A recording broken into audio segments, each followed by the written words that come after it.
Hi there, welcome to this devotion. The other day, my little 4-year-old was within the crowd of kids that he goes to school with, and I could spot him out of the group every time. It was quite uncanny. So this got me thinking. I decided to watch a documentary on seals. Now, once you've seen one documentary, you've actually just seen them all. But it was quite interesting to see how seals love to live in a community on land. And the size of these communities is astounding. And I don't know if I want to be a researcher of these seals, because once you've seen one seal, really you've like seen them all.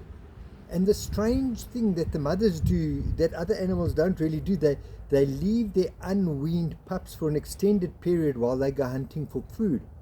And these pups, they get into groups and they mingle together, and they're quite cute, and they're very vulnerable at this stage. But as cute as they are, once you've seen one pup, you know what they say, you've seen them all. And the male seals seem to treat them indifferently with the same sort of once you've seen one attitude towards them. But then when the mother comes back, the strangest thing happens. Out of this horde of pups, she finds her pup and feeds that pup. And it's so impressive to watch. Only recently have scientists figured out how the mothers can find each other, in fact, amidst all the chaos. It is by smell, and it is by their vocals that the mothers can identify them. I'm telling you this because we too have a scent before God. I'm not suggesting that you change the way you wash or the perfume you wear, but the scent that we have is our prayers. Psalm 141 says our prayers go before God like an incense, the raised hands like the evening sacrifice, a pleasure to the smell of God. In Revelations 5, we read that our prayers are incense set before God by the elders in heaven.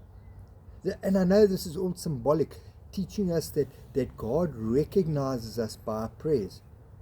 Amidst the constant millions of prayers or myriad of prayers going up to heaven, God recognizes each one of us by our prayers, by your prayers. And it's so interesting. We have a number of Psalms. The prophet Jeremiah talks about this. John, in one of his letters in 1 John 5, speaks about God hearing our voice when we call to him or when we pray to him.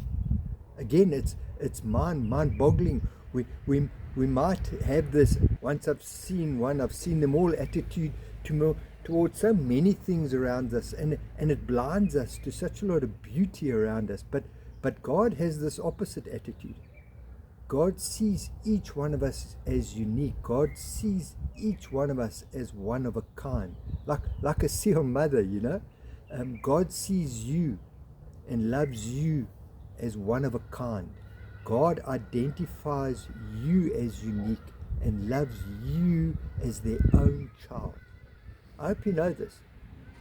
May you, knowing that you are loved as one of a kind, cause you to live in a state of peace of mind.